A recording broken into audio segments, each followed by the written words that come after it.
Dios de las batallas es un Dios que pelea por nosotros. Amén.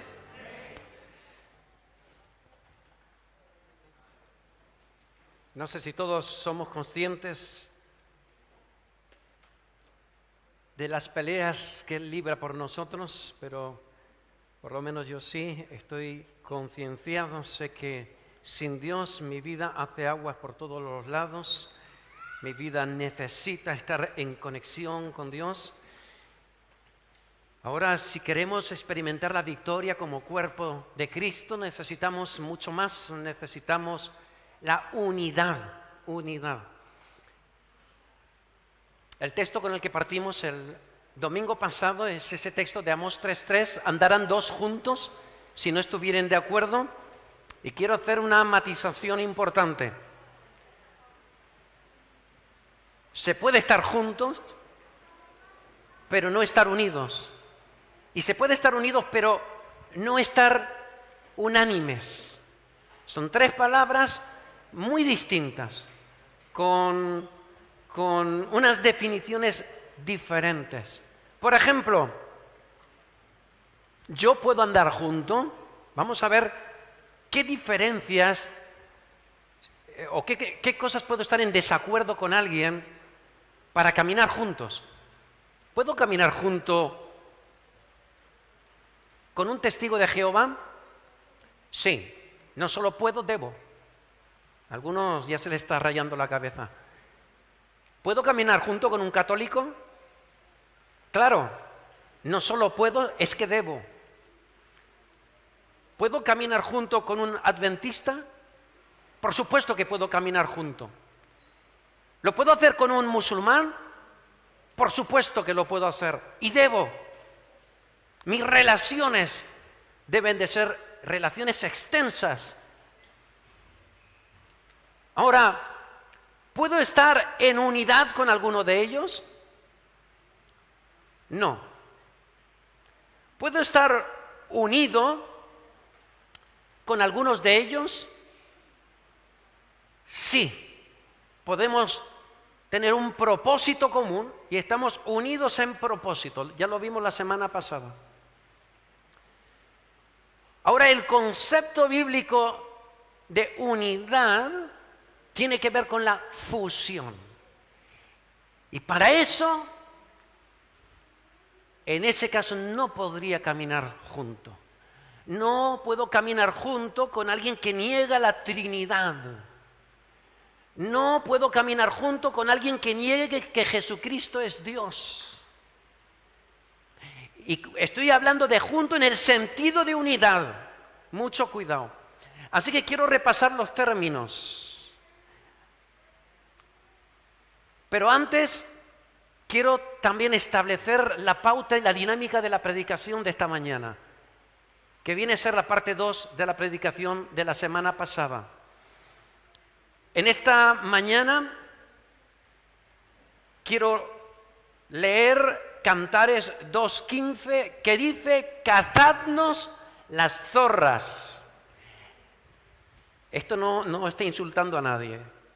Las zorras pequeñas, cuidado, no cualquier zorra, las pequeñas que echan a perder las viñas, porque nuestras viñas están en cierne. Qué interesante palabra.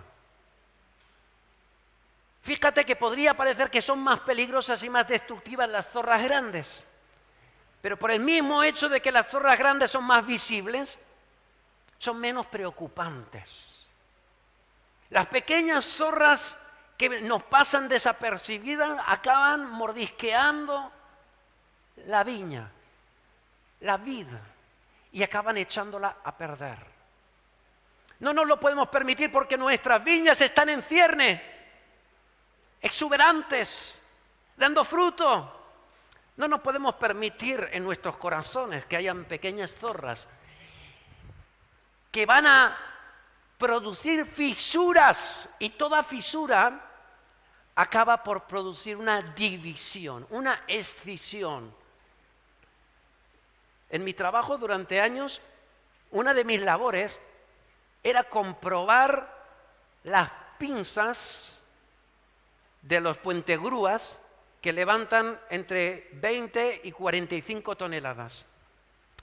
Mi labor era mirar si habían fisuras, así que yo iba con la linternita, mirando parte por parte. Aquí hay una pequeña fisura. No voy a explicar todo el proceso. Una fisura puede ser simplemente que se ha cuarteado la pintura, puede ser una fisura que simplemente no tenga trascendencia porque ha penetrado medio milímetro, o puede ser una fisura que, aunque parece que no tenga importancia, haya llegado al alma, a la parte central del metal, y por fatiga producirá una rotura. Esa rotura en ArcelorMittal a veces se lleva la vida de alguien por delante. ¿Qué estoy diciendo con toda esta historia? Que las pequeñas desavenencias pueden ser zorras, son pequeñas zorras que rompen la unidad de la Iglesia. Dicho esto, voy a recordar lo que significa uno, y no voy a preguntar para poder ir más rápido. Uno significa sin división en sí mismo. Unidad significa que no puede dividirse sin que su esencia quede destruida o alterada. Aunque no son textos bíblicos, si tú acostumbras a tomarte nota, tómate nota de esto. Vuelvo a repetir, unidad es que no puede dividirse sin que suponga que la estructura se destruya o quede afectada. Unanimidad significa sin discrepancia, ¿entendemos eso? Y la Biblia es un libro típico abierto a la discrepancia. Por eso hay tantas sectas, tantas religiones, tantos movimientos evangélicos, tantas formas. Y unánimes, lo cual todo eso es un problema, pero yo diría que son incluso esas pequeñas zorras que nos permitimos en las iglesias y que traen consecuencias nefastas para la iglesia. Unánime, dícese del conjunto de personas, apúntate esto también, que convienen o que se ponen de acuerdo o de común acuerdo en un mismo parecer, dictamen, voluntad o sentimiento. Y acabé la semana pasada diciendo que la unidad del Espíritu que se describe en Efesios 3, capítulo 3, versículo 3, implica una unión en pensamiento, en sentimiento y en propósito. Queridos hermanos y hermanas, es lo que estamos llamados a ser. Uno. Estar en unidad. Y yo ahora de una forma gráfica voy a explicar la diferencia entre estar juntos, unidos y en unidad. De una forma gráfica, que creo que es lo que más se va a quedar. Mirar mi Biblia, mis apuntes y yo estamos juntos. Si yo cojo uno de mis apuntes y los meto en la Biblia, ¿están juntos o unidos? Siguen juntos. Ahora, si yo cogiera cola, del tipo que sea, y dejara pasar media hora, ya no estarían juntos, estarían unidos. ¿Por qué? Porque en el momento que tirara de uno o del otro, me llevaba detrás el conjunto. Eso sería unido. ¿Y qué diferencia hay entre unido y unidad o unanimidad? La diferencia tiene que ver con la fusión. Fusión. Es decir, cuando la Biblia en Génesis 2:24 dice: y dejará el hombre a su padre y a su madre y se unirá a su mujer, la coletilla final deja claro qué tipo de unión.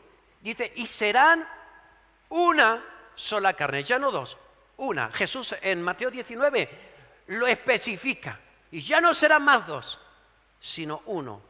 Por eso tenemos tanto divorcio, porque hay muchos hombres y mujeres unidos, pero no en unidad. Yo ponía el ejemplo la semana pasada del biombo que construimos, la estructura que soporta las telas de colores cuando salíamos a evangelizar a los niños y que también saldremos en un futuro cercano. Y en alguna ocasión pasó como la estructura la hicimos en PVC, tubería de desagüe, pues le poníamos una cola cuyas características químicas produce una fusión, derrite la parte superficial del tubo y derretía la parte superficial interior del codo, al punto que cuando se nos rompía con el tiempo, por el calor, el frío, las contracciones, veíamos que parte se quedaba en la tubería y parte en el codo. ¿Por qué? Porque se había producido una fusión, eran inseparables ya. Si querías dividirlo, afectabas a la esencia. ¿Amén? ¿Lo entendemos? Eso está claro. Bueno, pues por ahí van los tiros en esta tarde, en esta mañana. Estoy ya con la tarde liado.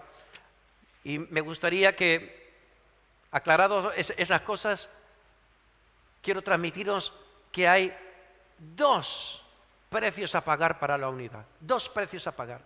Número uno, tenemos que estar dispuestos a renunciar o a morir a nuestras individualidades. Y número dos, necesitamos ocupar cada uno el lugar que Dios le ha dado en la iglesia. No podemos suplantar ministerios, no podemos meternos donde no nos llaman. En esta iglesia hay quien lleva el área de la sanidad del alma, hay quien lleva la parte de las misiones, hay quien lleva a los jóvenes o quienes llevan el grupo de jóvenes, quien lleva la alabanza, hay quienes enseñamos y son misiones que Dios nos da de una forma particular en la iglesia, como veremos más adelante. En esta tarde quiero centrarme más en el Antiguo Testamento. La semana pasada fue Nuevo Testamento y Nuevo Testamento. Ahora he estado indagando qué palabra o frase refleja esa palabra de unidad, porque no aparece en el Antiguo Testamento. Estar unánime, que tantas veces se nombra, sobre todo en Hechos de los Apóstoles, en el Antiguo Testamento no lo vas a encontrar. Pero vamos a encontrar una frase que viene a decirnos exactamente eso. Así que os invito a que cojáis, empecemos por el libro de los Jueces, capítulo 20, Jueces 20. Dice Jueces 20. Y vamos a leer el 1, 2, 8 y 11. Dice, entonces salieron, esto es un momento triste de un episodio lamentable del pueblo de Israel, donde 11 tribus van a pelear con la tribu de Benjamín. ¿Por qué? Porque la tribu de Benjamín había hecho un sacrilegio, en Gabá concretamente, habían violado a tal punto la concubina de un levita que quedó prácticamente muerta. Y entonces las restantes tribus, las 11 restantes tribus, trataron de hacer justicia de Dios en la tribu de Benjamín. Bueno, ya sabéis un poquito el ambiente. Y dice así, entonces salieron todos los hijos de Israel y se reunió la congregación como un solo hombre. Esa es la frase de esta mañana. Como un solo hombre. Yo creo que no se puede expresar mejor, sin utilizar la palabra unánime, la unidad por fusión. Como un solo hombre. Versículo 2. Y los jefes de todo el pueblo, de todas las tribus de Israel, se hallaron presentes. ¿Cuántas tribus? ¿Cuántas personas? Todas se hallaron presentes en la reunión, salvo por supuesto Benjamín. Del pueblo de Dios, 400.000 hombres de a pie que sacaban espada. Versículo 8. Entonces todo el pueblo, ¿como qué? Como un solo hombre se levantó y dijeron, ninguno de nosotros irá a su tienda ni volverá ninguno de nosotros a su casa, hasta que no hayamos hecho justicia. Antes de leer el versículo 11, quiero hacerte un comentario, que lo puedes leer en casa para que veas que no te engaño. Eso es lo que harían los de Berea. Van a tener En esta incursión, en esta guerra, van a tener 2 derrotas, las 11 tribus, y al final obtendrán la victoria. Y la pregunta es, ¿por qué tienen derrota cuando era justicia lo que iban a hacer? ¿Ante Dios era correcto? ¿Por qué razón Dios permitió que tuvieran esas derrotas? Versículo 11. Y se juntaron todos los hombres de Israel. ¿Cuántos hombres? Todos los hombres de Israel contra la ciudad, ligados. Ahora aún le va a dar más fuerza como un solo hombre. Ligados, entrelazados. ¿Recordáis ese texto de que cordón de 3 dobleces, ¿quién lo romperá? Entrelazados es mucho más fuerte. Están entrelazados, unidos como un solo hombre. Y ahora nos vamos a ir para descubrir el porqué de las 2 derrotas y por qué al final acaban haciendo justicia con esa victoria increíble. Seguimos en el 20 y nos saltamos al versículo 27 y 28.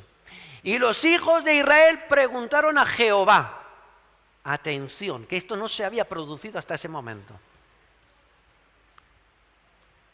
Cuando tú crees que lo que tú dices es correcto, es cierto, es verdad, normalmente uno se crece en su justicia, quizás nos hacemos vulnerables a ser un poquito agrandaditos, que dicen en algún país de Sudamérica. La altivez se nos sube.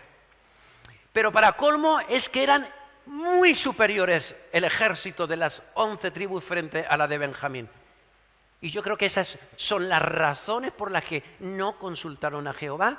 2 derrotas. Fíjate lo que dice. Y los hijos de Israel preguntaron a Jehová, pues el arca del pacto de Dios estaba allí en aquellos días. Y Fines, ¿quién era Fines? El hijo de Eleazar. No, pero ¿qué hacía? ¿Cuál era la misión, el ministerio de Fines? Sacerdote. Hijo de Aarón, ministraba. Y sigo. Y dijeron, ¿volveremos a salir contra los hijos de Benjamín, nuestros hermanos, para pelear o desistiremos? Y Jehová dijo, a través de Fines, por supuesto, subid porque mañana yo os los entregaré. Por primera vez, Dios estaba dando el visto bueno. ¿Por qué?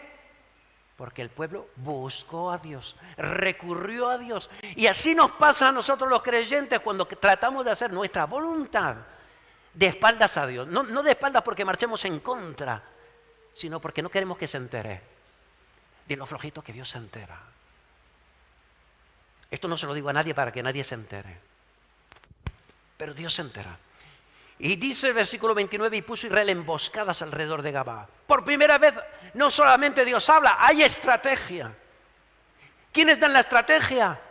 Como siempre en todos los ejércitos, aunque aquí no nos lo cuenta, los generales, los comandantes, los hombres que están propuestos para ello.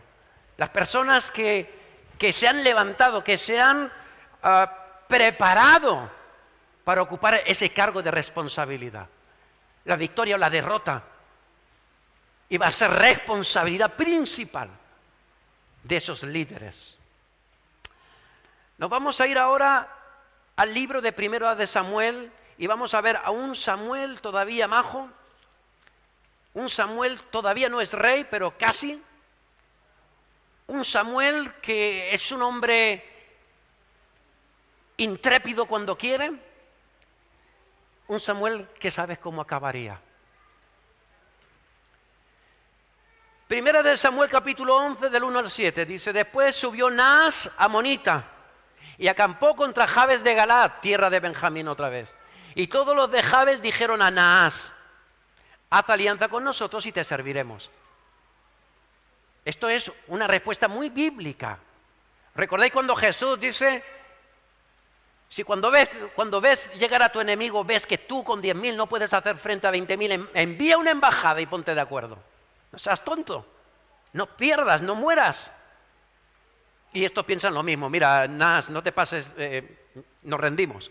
Y dice, y Naas amonita le respondió, con esta condición haré alianza con vosotros, que a cada uno de todos vosotros saque el ojo derecho y ponga esta afrenta sobre todo Israel. ¡Wow! ¡Qué dolor! ¿Te imaginas? Debe de doler un poco, que te saquen un ojo. Debe ser bastante desagradable. Pero lo peor no era lo desagradable, sino la humillación que eso significaba para el pueblo de Israel. Veamos lo que pasa, versículo 4. Llegando los mensajeros a Gabá de Saúl, dijeron estas palabras en oídos del pueblo, y todo el pueblo alzó su voz y lloró. Versículo 5. Y he aquí Saúl que venía del campo, tras los bueyes, y dijo Saúl, ¿qué tiene el pueblo que llora? Y le contaron las palabras de los hombres de Jabes. Versículo 6. Al oír Saúl estas palabras, el Espíritu de Dios vino sobre él con poder, y él se encendió en ira en gran manera, y tomando un par de bueyes, los suyos, los cortó en trozos y los envió por todo el territorio de Israel por medio de mensajeros, diciendo, así se hará con los bueyes del que no saliere en pos de... ¿De quién? Saúl, y en pos de Samuel. Y cayó temor de Jehová sobre el pueblo, y salieron como un solo hombre. Pero quiero recalcar también, detrás de quién salieron, del hombre de guerra, Saúl, aunque todavía no era rey. A la vuelta de la página, en tu Biblia, vas a ver que ahí mismo lo hacen rey. Así que van detrás del rey, del hombre de guerra y del ungido de Jehová, del profeta de Dios.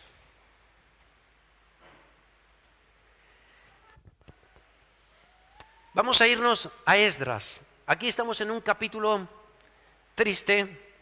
Bueno, triste no, ya más animado. El pueblo de Israel ha sido cautivo. Los envían a Babilonia. Los que no mataron los enviaron a Babilonia. Y allí en Babilonia, tras 70 años de cautiverio, algunos vuelven a su tierra. Y vamos a leer el capítulo 2 de Esdras,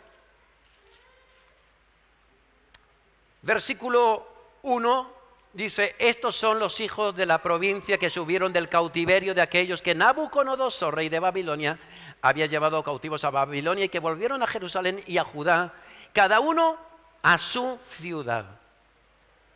Versículo 2, los cuales vinieron con Zorobabel, Es decir, que Zorobabel iba a ejercer la cabeza, la dirección, la generalía de la empresa de la vuelta a Jerusalén.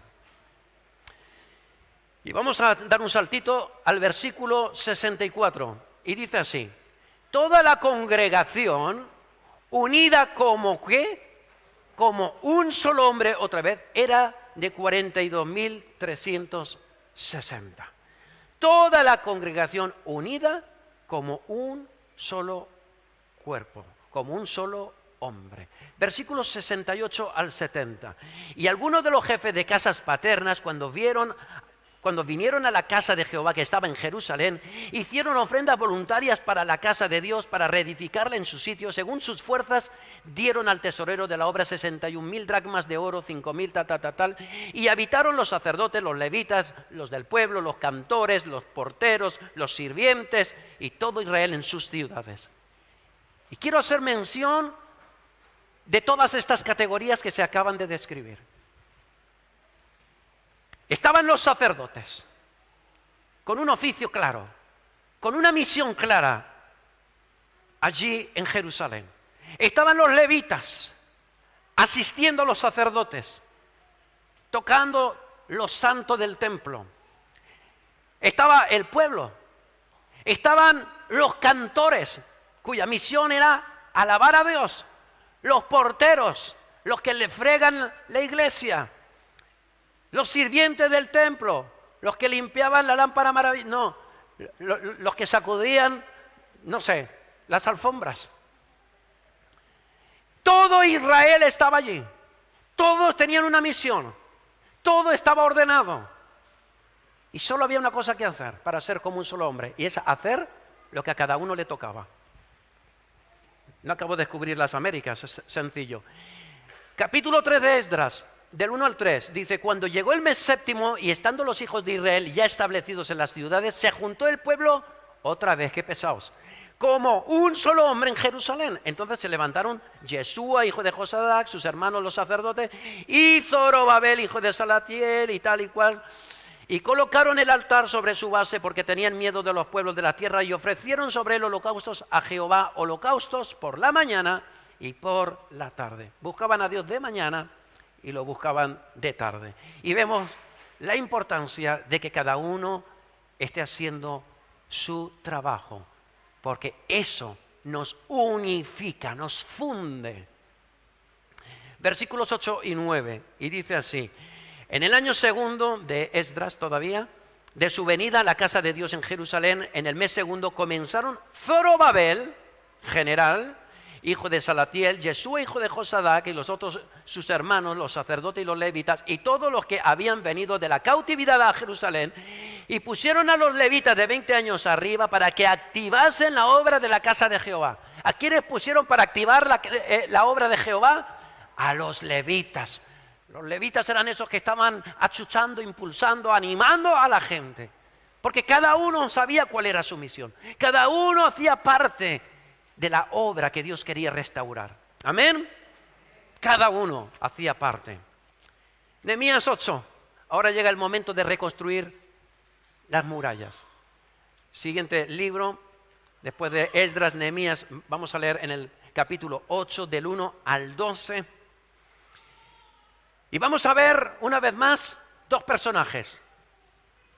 Nehemías, que en este caso es general y constructor. Nehemías, que es el que va a emprender la obra sobrenatural y va a acabar con la colaboración de todos. Unos con las lanzas, otros con las espadas, otros poniendo barrecha y otros colocando los ladrillos. Todos, cada uno en su momento, construyen toda la muralla en 52 días. Labor imposible humanamente hablando. Vamos a ver, del 1 al 12 dice: venido el mes séptimo, los hijos de Israel estaban en sus ciudades, y se juntó todo el pueblo como un solo hombre otra vez, en la plaza que está delante de la puerta de y dice: y dijeron a Esdras, el escriba, el maestro, el que conocía, el que sabía, al que Dios había llamado para esa labor. Trajeron el libro de la ley de Moisés, la cual Jehová había dado a Israel, y el sacerdote Esdras, escriba él, trajo la ley delante de la congregación, así de hombres como de mujeres y de todos los que podían entender, el primer día del mes séptimo. Y leyó en el libro delante de la plaza que está delante de la puerta de las aguas desde el alba hasta el medio. Esto sí que era una predicación. En presencia de hombres y mujeres y de todos los que podían entender. Y los oídos de todo el pueblo estaban como hoy los vuestros, atentos a la palabra de Dios. Amén. Nehemías gobernador, Esdras predicador. De hecho es la primera vez que se nombra un púlpito. Esta es la única vez que se va a nombrar un púlpito. Y ahí subidito está el hermano Esdras, leyendo, compartiendo la palabra de Dios. Los levitas estaban en las labores sacerdotales. Los albañiles, albañileando, poniendo barrecha. ¿Qué brecha? Barrecha. La brecha es la que se nos abre cuando empezamos con las disensiones. Y estaban los hombres de guerra listos para defender, más que para atacar. Nos vamos a ir a otra historia que yo creo que habla por sí sola, que se encuentra en el libro de Jueces capítulo 6. Y de esto predicó nuestro hermano y pastor Luis Antonio Vivas a los líderes, y que os recomiendo que lo escuchéis. Está para que lo podáis escuchar cualquiera. No necesita ser líder para poderlo escuchar. Lo hemos puesto en los grupos para que todos lo podamos escuchar. Nos vamos a ir a Gedeón, al juez Gedeón, para extraer alguna enseñanza importante para la unidad de la iglesia. No me deja de sorprender este versículo 12, Jueces 6, dice el versículo 12, y el ángel de Jehová se le apareció y le dijo, Jehová está contigo, varón esforzado y valiente. Y siempre digo que me noquea este texto porque el pajarito Gedeón estaba guardando el maíz, lo que había producido la tierra, porque estaba atemorizado de que venían los madianitas y se los llevaban todo. Pero Dios, que ve las cosas de diferente forma, lo llama esforzado y valiente. No vamos a discutir en esta mañana acerca de Dios. Versículo 14 dice, mirándole a Jehová, cuando éste le dice, pero oye, que yo... Le dice, ve con esta tu fuerza y salvarás a Israel de la mano de los madianitas. ¿No te envío yo? Por favor, Gedeón, ¿no te he enviado yo? Con la fuerza que tienes, la que yo te he dado, con esa vas a vencer. Vamos a seguir leyendo. Entonces le respondió, ay, Señor mío, ¿con qué salvaré yo a Israel? He aquí que mi familia es pobrecita en Manasés y yo, el menor, soy el chiquitín de la casa de mi papá. Jehová le dijo, ciertamente yo estaré contigo y derrotarás a los madianitas como a un solo hombre. En este caso, como un solo hombre significa que lo vas a aniquilar en un plis-plas. Y yo quiero hacerte una pregunta antes de seguir. ¿Gedeón era un hombre de guerra? ¿Era un hombre que conocía de estrategias militares? Era un campesino. ¿Cuánta gente de nosotros, si tuviéramos que salir a la guerra, iríamos con Gedeón, sinceramente? Lo primero que vamos a pedir es el currículum. A ver, ¿cuánto tiempo llevas en la mili? ¿Que no has hecho la mili? A ver, ¿cuántas batallas has ganado? ¿Que no has salido del campo que está al lado de tu casa? A ver, ¿cuántas armas conoces? ¿La hoz? Por Dios, ¿quién va a salir con este campeón? ¡Ni el tato! ¿Cuánto tengo que confiar en el pastor? ¿Cuánta fe tenemos que tener en los líderes de la iglesia? En el caso de Gedeón, la fe era ciega. Te respondo, ¿cuánta confianza en los pastores? Absoluta, absoluta. Y vamos a ver que esto es bíblico. Absoluta, confianza absoluta. Fe solamente en Cristo. Confianza en el pastorado, absoluta. ¿Salvo qué? 2 puntos. El pastor viva en pecado, contradiga las Escrituras y que lo puedas demostrar, que eso sea así, que no es una iluminación particular tuya, pero la confianza absoluta. Vamos a ver qué pasa con Gedeón. Un don nadie, un señor que no sabe hacer la O con un canuto, hablando de armamento y milicia, y nos vamos a ir al capítulo 7, versículo 16. Y dice así. Y repartiendo los 300... Bueno, por cierto, todos conocéis la historia, pero sabéis que empezó con 22.000. Dios le dijo, uy, estos son demasiados, con estos son capaces de creerse que han ganado la guerra ellos. Mejor 10.000. Y cuando tiene 10.000 listos para la guerra, Gedeón, temblándole las piernas, de repente le dice, mira, los vas a llevar a un estanque y todo aquel que te vas a quedar solamente con los que doblen la rodilla para beber. ¿Cuántos se quedan? 300. Esto es la bomba. Un tío que no sabe de guerra, que no tiene idea de estrategia, que no sabe cuáles son las armas para el combate, pero es que además van a tumba abierta 300 personas contra una multitud de madianitas, que dicen que eran como hormigas en la tierra. Mirabas al horizonte y eran todos madianitas. ¡Qué tremendo! ¿Quién sería el tonto que entraría ahí dentro? Dice, versículo 17, y les dijo, miradme a mí y haced como hago yo. Y he aquí que cuando yo llegue al extremo del campamento, haréis vosotros como hago yo. 2 veces le dice, imitarme a mí, hacer lo que yo haga. y les dice lo que va a hacer. Yo tocaré la trompeta y todos los que están conmigo, y vosotros tocaréis entonces las trompetas alrededor de todo el campamento y diréis, por Jehová y por Gedeón. Repítelo dentro de ti. Por Jehová y por Gedeón. Por Jehová, claro que sí. ¿Por Gedeón? ¿Ese señor?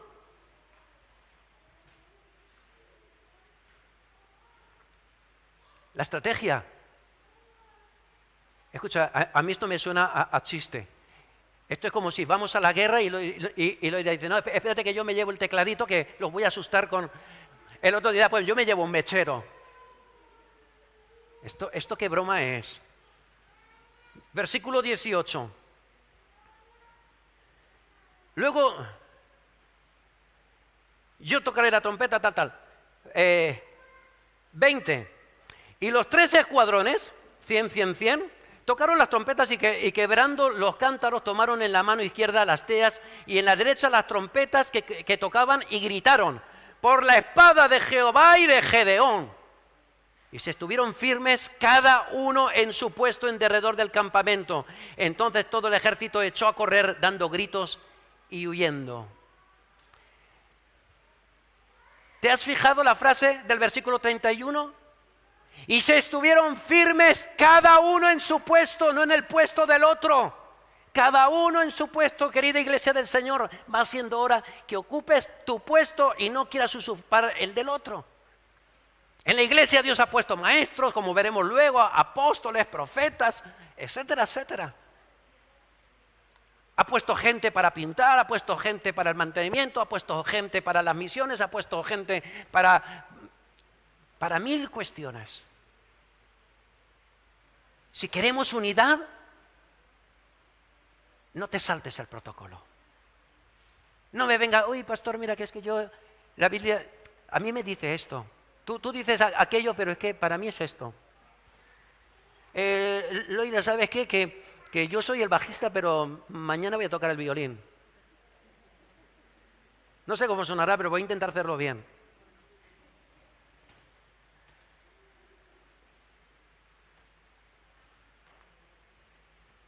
Hermano, ¿sabes que Dios me dice que el arrebatamiento va a ser dentro de 150 años? Y que el milenio en realidad no está al milenio, ¿sabes? Eso es una forma simbólica de hablar.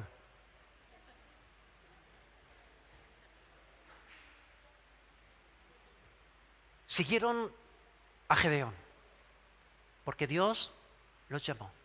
Y esa es la pregunta que nos tenemos que hacer esta mañana. ¿Me llamó Dios a esta iglesia?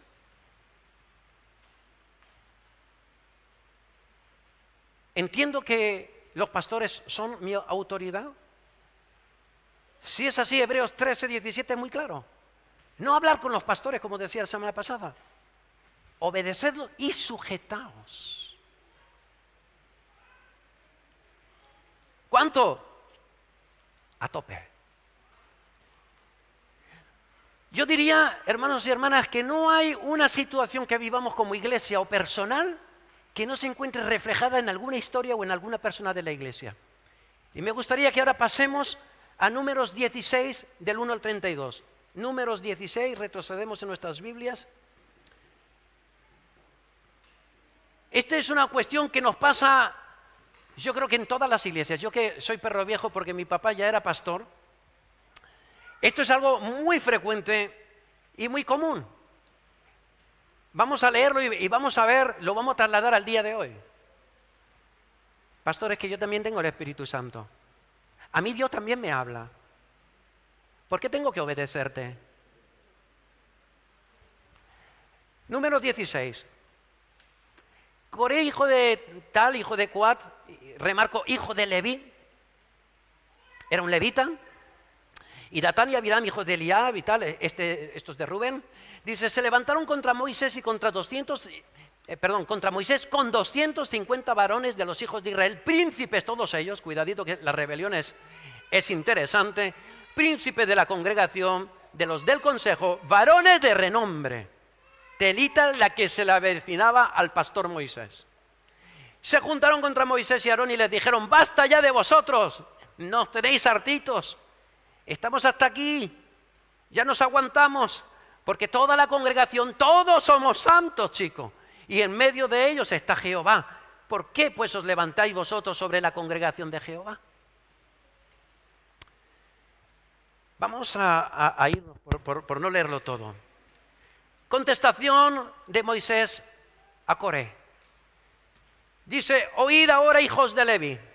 ¿Os es poco que el Dios de Israel os haya apartado de la congregación de Israel, acercándoos a Él para que ministréis en el servicio del tabernáculo de Jehová y estéis delante de la congregación para ministrarles? ¡Qué privilegio! ¡Qué honor!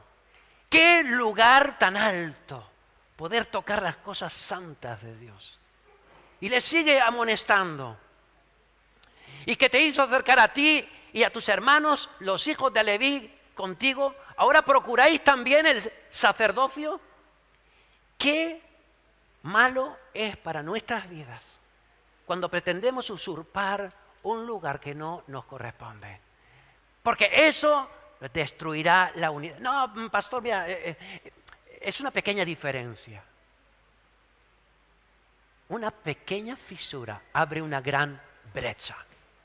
Y eso en términos mecánicos lo sabemos perfectamente. ¿Sabéis el final de esta historia? ¿La conocemos?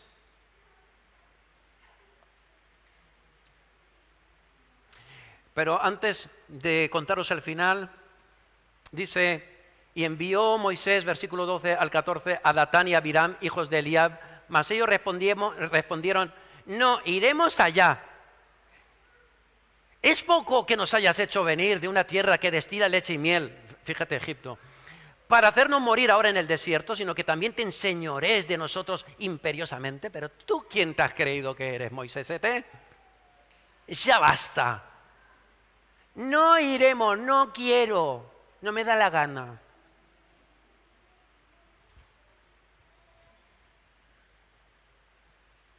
¿Sabes cómo acabó esto? Se abrió la tierra y fueron tragados todos los 250 con sus hijos, sus esposas, su ganado, todos sepultados vivos. Dios mío, como Dios actuara así en Betesda. Quiero pasar a Segunda de Crónicas. Yo creo que este es el colofón, la historia colofón del rey Uzías. Así que por favor seguirme en segundo libro de las Crónicas de Israel, en su capítulo 26. Y vamos a estar viendo a nuestro querido rey Uzías. Y vamos a leer solo 21 versículos. Entonces todo el pueblo de Judá tomó a Uzías, el cual tenía, ¿cuántos años? Vale, es solo para que me sigáis. Y lo pusieron por rey en lugar de Amasías, su papá. Uzías edificó a Elot y lo restituyó a Judá después de que el rey Amasías muriera. De 16 añitos era el muchacho cuando comenzó a reinar y 52 años reinó en Jerusalén. Cosa extraña que viviera tanto. El nombre de su mamá fue Jecolías de Jerusalén. E hizo lo recto, muy importante, ante los ojos de Jehová conforme a todas las cosas que había hecho su papá. Y persistió en buscar, subraya este versículo, y persistió en buscar a Dios. En los días de Zacarías, peligro. ¿Y qué pasaría después de Zacarías? ¿Y qué pasaba cuando no estaba? Pero bueno, esto no lo dice. Entendido en visiones de Dios. Anda, otro don de la iglesia. Entendido en visiones de Dios. Y en estos días en que buscó a Jehová, ¿quién le prosperó? Dios lo prosperó. Y ahora voy a leer rapidito. Y salió y peleó contra los filisteos y rompió el muro de Gat y el muro de Gabnia y el muro de Asdod y edificó ciudades en Asdod y en la tierra de los filisteos. Dios le dio ayuda contra los filisteos y contra los árabes que habitaban en Gur-Baal y contra los amonitas, y dieron los amonitas presentes a Uzías, y se divulgó su fama hasta la frontera de Egipto, porque se había hecho altamente poderoso. Uzías fue un rey altamente poderoso. Edificó también Uzías torres en Jerusalén junto a la puerta del ángulo y junto a la puerta del valle y junto a las esquinas y las fortificó. Asimismo edificó torres en el desierto y abrió muchas cisternas porque tuvo muchos ganados, así en la Cefela como en Las Vegas, y viñas y labranzas, así en los montes como en los llanos fértiles, porque era amigo de la agricultura, amiguete. Tuvo también Uzías un ejército de guerreros, los cuales salían a la guerra en divisiones, de acuerdo con la lista, es como nosotros venimos a los cultos los domingos, por lista, hecha por mano de Jehiel, de Mariluz Salinas, escriba ella, y Maasías, gobernador, y Ananías, uno de los jefes del rey. Todo el número de los jefes de familia, valientes y esforzados, eran 2.600 militares listos no para la guerra, sino para dirigir al ejército. Y bajo la mano de estos, fíjate, bajo la mano de estos, el ejército de guerra de 307.500 guerreros poderosos y fuertes para ayudar al rey contra los enemigos. Uzías, que era un rey majísimo, preparó para todo el ejército escudos, lanzas, yelmos, coseletes, arcos, ametralladoras, tanques, tanquetas, e hizo en Jerusalén máquinas inventadas por ingenieros. Por ejemplo, la catapulta, me imagino por lo que dice que eran catapultas, dice para arrojar saetas y grandes piedras. Y su fama se extendió lejos porque fue ayudado maravillosamente hasta hacerse poderoso. Fíjate la palabra maravillosamente, que deja claro que no era por su poder, sino por la obra divina en Israel. Versículo 16, ese enmárcatelo, póntelo, pongámonoslo en la puerta del frigorífico, sobre todo los hombres, bueno, las mujeres también comen. Versículo 16, mas cuando ya era fuerte, enviamos a gente al seminario, les enseñamos con Lifeway, tratamos de predicar bíblicamente, damos cursos de Apocalipsis, enseñamos. Pero cuando ya uno dice, wow, yo ya he aprendido bastante, tengo el título de EPSE. Pues esto que está predicando el pastor, este texto, yo creo que está fuera de contexto. No, esto está bien para él, pero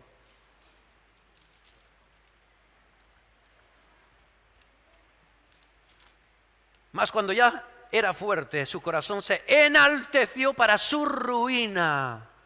Su corazón se enalteció para su, dilo conmigo, ruina. Porque se rebeló contra Jehová, su Dios, entrando en el templo de Jehová para quemar incienso en el altar del incienso. ¡Qué pecado! Usurpó el lugar de los levitas y de los sacerdotes. Y entró tras él. Cuidadito, porque estos se armaron de valor, porque ir en contra del rey era morir, era firmar la sentencia de muerte. Dice, y entró tras él el sacerdote Azarías, y con él 80 sacerdotes de Jehová, varones valientes, porque si no, no hubieran entrado. Y se pusieron contra el rey Uzías, y le dijeron, no te corresponde a ti, oh Uzías, el quemar incienso a Jehová, sino a los sacerdotes hijos de Aarón, que son consagrados para quemarlos. Sal del santuario, porque has prevaricado, y no te será para gloria delante de Jehová Dios. Y directamente te leo el versículo 21. Así el rey Uzías fue leproso, en ese momento le brotó la lepra en la frente, y fue leproso hasta el día de su muerte, y habitó leproso en una casa apartada, por lo cual fue excluido de la casa de Jehová. Y otro lo sustituyó. Hermanos, no podemos ser ciegos a esta realidad. Estás ocupando el lugar en la iglesia que te corresponde. Tan malo es no estar ocupando el lugar como querer ocupar el de otro, como querer ocupar la función que tiene otro, como querer imitar el don que Dios le ha dado a otro en la congregación. Yo creo que si hay un texto del Nuevo Testamento, y que utilicé ya la semana pasada, que podría ser un pasaje paralelo, podría ser Romanos capítulo 12, versículo 16. Juntaros conmigo para leer, bueno, ya estamos juntos. Romanos 12, 16, dice así: unánimes entre vosotros, no altivos. La altivez es una de los enemigos más grandes para la unidad en una iglesia. Dice, sino asociándoos con los humildes, no seáis sabios en vuestra propia opinión. Sí, has aprendido de la palabra de Dios. Y es lo que tienes que hacer. Una vez más digo, en este culto, cuán nefasto es cuando los creyentes se nutren de Internet y empiezan a escuchar predicaciones, estudios, de todo. En Internet hay absolutamente de todo. Pero ¿sabes que no es bíblico? Por supuesto, no existía Internet en aquel tiempo. Pero a lo largo de toda la Biblia vemos que Dios ha dado una serie de dones y de ministerios específicos que son los que nutren a la congregación. Nosotros tenemos que entender que somos llamados no a tener unidad en la iglesia universal. Empecemos por estar unidos aquí, en la iglesia local. Dice Primera de Corintios 1:10. Primera de Corintios 1:10. ¿Sabes? Yo creo que por estas cosas es que hay tanto cristiano mariposa que va aquí, va allá, al otro lado, nada les satisface, no, ya saben demasiado. Y critican a este, al otro, al de más allá. Intégrate, pero en el punto de fundirte. Os ruego pues, hermanos, dice Pablo, me hace mucha gracia porque es, como decía la semana pasada, como poniéndose de rodillas os lo suplico. Por el nombre de nuestro Señor Jesucristo, que habléis todos, ¿cuántas cosas? Una misma cosa. Que no haya división entre vosotros, sino que estéis perfectamente unidos. Y por si no estuviera claro lo de unánimes, en ese perfectamente, dice, en una misma mente y en un mismo parecer.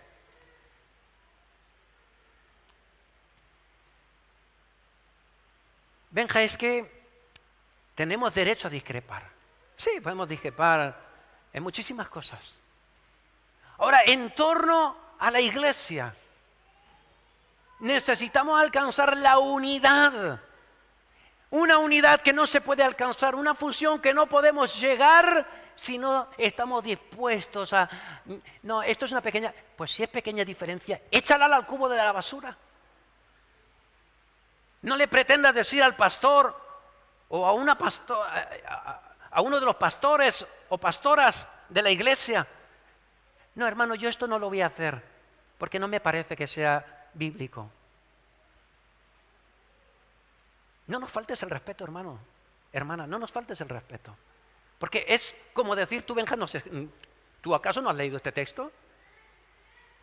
Y en vez de generar discordia en la iglesia, háblalo conmigo, o con el pastor, o con la pastora, con la que, no sé, no estés de acuerdo, o bíblicamente, o experimentalmente, y pídele, enséñame, o vamos a verlo de una forma privada.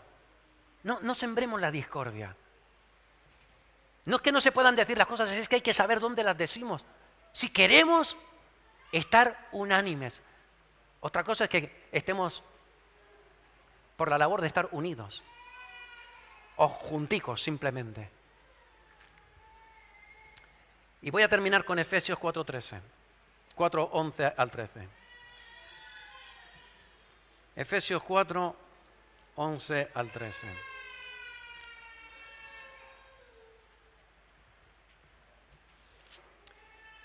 Dice así. Un poco antes está hablando de la grandeza de Dios, que subió arriba, que descendió. Y dice, y Él mismo, del mismo Dios, y el único, Y Él mismo constituyó a unos apóstoles, a otros profetas, a otros evangelistas, a otros pastores y maestros. ¿Para qué, queridos hermanos? ¿Para qué? A fin de perfeccionar. No que te perfeccionas tú con internet. Esto no es una cuestión de ser autodidacta. Está bien para la música, está bien para muchas cuestiones ser autodidacta. Pero Dios ha puesto un cuerpo, y en ese cuerpo, aunque la cabeza es Cristo, hay ministerios para desarrollar las diferentes funciones. Así que el versículo 12 nos deja bien claro que es para perfeccionar a los santos, para la obra del ministerio, para la edificación, no solamente para los que vayan a ser ministerios futuros, sino para la edificación de toda la congregación. ¿Hasta cuándo? Hasta que todos lleguemos a la unidad de la fe. A la unidad de la fe y del conocimiento del Hijo de Dios, a un varón perfecto, a la medida de la estatura de la plenitud de Cristo. Y sigue diciendo, para que no seamos niños, movidos por doquier viento de doctrina. Para eso están unas personas que Dios ha llamado. Si esta es tu iglesia, si hay algo que tengo clarísimo en mi vida, es que pese a mí Dios me llamó al ministerio y al ministerio pastoral. No es lo que quería. En un tiempo pensé que era imposible. No entendí de que el llamado es irrevocable. Y por la gracia de Dios, al final Dios nos puso donde Él quería. Tú te tienes que preguntar si esta es la iglesia que Dios te trajo, si esta es tu iglesia, si tú eres Bethesda. Sí, por supuesto, cristiano antes. Y pentecostal, por supuesto. Pero si tú eres Bethesda, porque eres un cuerpo, somos un cuerpo y estamos fusionados, tendremos que aprender a estar en nuestro lugar, cada uno donde le toca. Y quiero terminar con la imagen de David. Un rey bueno, un rey extraordinario, un rey cuyo corazón latía al son del de Dios. Un día decidió ponerse el sofá en la azotea de su casa. Estaba aburrido el chico y empezó a mirar en direcciones donde no era difícil imaginar que posiblemente alguna mujer que estuviera como un tren estuviera como Dios la trajo al mundo. Y no solamente la mira y dice, no hombre, no. La observa. Dice, esta tiene 60-90 es. Como nunca acierto. 90-60-90. Le podía haber hecho un vestido a medida, David. Y esto produjo que en su corazón se alejara de Dios, se apartara de la voluntad, llegara al punto del asesinato. ¿Quién lo iba a decir de David? Llegó al punto de traicionar a su amigo, porque no supo estar donde Dios le había llamado, al frente de la batalla.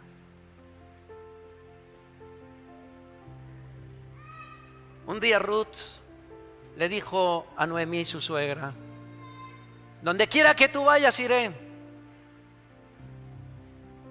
Y acaba diciendo, y donde vivas viviré, tu Dios será mi Dios y tu pueblo mi pueblo. O tu pueblo será mi pueblo y tu Dios mi Dios. ¿Te imaginas que 6 meses después de aprender de lo que antes era la Torá, los profetas, la ley, de repente Ruth le dijera, no, ven que te voy a enseñar realmente el camino correcto? Como pasa con Priscila y Aquila frente a Apolos. ¿Cómo, Ruth? De verdad, a veces los pastores nos quedamos impresionados de cómo a veces distorsionamos las Escrituras, de cómo a veces queremos vivir vidas de santidad, pero a nuestra forma. La próxima predicación que predicaré dentro de un mes tendrá que ver con la santidad. con la santidad. Pero estoy convencido que nunca viviremos santidad si no vivimos en unidad. Si no estamos dispuestos a dejar nuestro individualismo. Si no estamos dispuestos a bajarnos el escaloncito que hemos subido sin que nadie nos lo dijera. Y sobre todo Dios no nos lo dijo. Así que quiero pedirte que inclines tu cabeza en esta mañana. Y que te pongas en conexión con Dios. Que el Espíritu Santo te revele aquellas cosas que todavía no has renunciado. Aquellas diferencias, pequeñas o grandes, con el resto del cuerpo de Cristo, que impiden por tu parte la unidad de la iglesia. Pídele al Señor en esta mañana, aprovecha tu tiempo. ¿Cómo puedo estar fusionado con mis hermanos? Fusionado, integrado, como un solo hombre, como una sola mujer. ¿Qué impide que experimentemos juntos tu gloria? Señor, en esta mañana, habla no solo a nuestro intelecto, háblanos al corazón. Para que tengamos una misma mente, un mismo sentir, un mismo pensar. Que rememos en la misma dirección. Que sumemos y que no restemos. Que fusionemos y que no abramos grietas. Ayúdanos, Señor, a hacer esa parte que se protege uno al otro, que nos cuidamos como esa seña de identidad al mundo, como el Padre y el Hijo sois uno, que podamos ser uno para que conozcan que tú eres la verdad. Te lo pedimos, Señor, en el nombre bendito de Jesús. Amén. Muchas gracias por habernos seguido en esta mañana. Gracias a todos los que estáis ahí al otro lado a través de las redes sociales. Esperamos que podáis vivir en unidad en vuestras iglesias, donde Dios os ha puesto, sirviendo con excelencia, entendiendo vuestro lugar y sometiéndose a los líderes que Dios ha puesto en cada una de las iglesias. Muchísimas gracias y no te olvides que tú vales mucho para Dios. Y tampoco te olvides de una cosa, no me cortéis. El miércoles a las 7 de la tarde te esperamos. Y si no vienes, si no estás aquí o no nos sigues, el sábado a las 11:30. Bueno, no pasa nada, puedes quedar conmigo y nos vemos para jugar al vóley. El sábado que viene, vóley. Y el domingo a las 11 volvemos a estar con todos vosotros. Muchas gracias y no te olvides que vales mucho para Dios.